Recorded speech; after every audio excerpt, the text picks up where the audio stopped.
Hello mga friendship. Assalamualaikum. Ngayon, today's video is magbo-voice over tayo.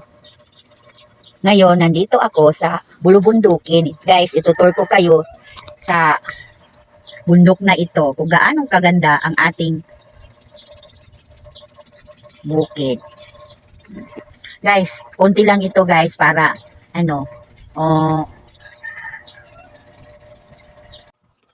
second video guys, ito. Yung mga damuhan na ito is hindi pa po siya na linisan. Kaya, ito naman mga kahoy na to, hanggang kahoy lang. Wala kasi akong ma-video.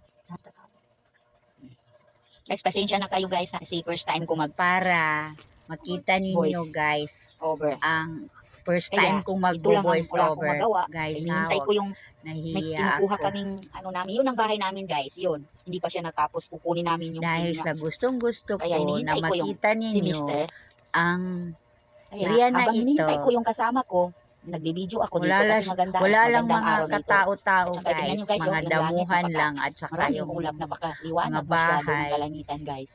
Tapos na yung bundok na yan, maliliit. yung mga may-ari dyan, iba naman, mga Kristiyano dyan, yung bahay nila, yung mga, yung parang cottage. Maganda siya Makikita guys. ninyo guys doon sa Tapos yung dito naman doon banda banda sa guys, amin, maganda wala ding maganda tao, masyado yung nila. nakakalungkot.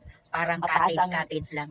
Yun ang damo. gusto ko. At saka ito Tsaka guys, yan, guys, na ito, may bahay dyan na Buti pa makikita siya, ninyo nasorbe na, may, na sila, may, na natanggalan, ayudan na, natangtang ng hanggang hangin kakak. guys.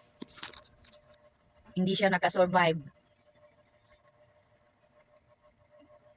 Tsaka wala naman akong magawa sa buhay kaya ito ipapakita ko lang sa inyo guys ang video ko na ito. Matagal na ako hindi tayo naka-vlog. Mga pautal-utal. Guys,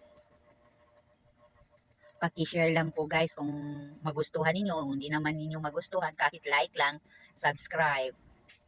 Guys, i-follow ninyo lang ang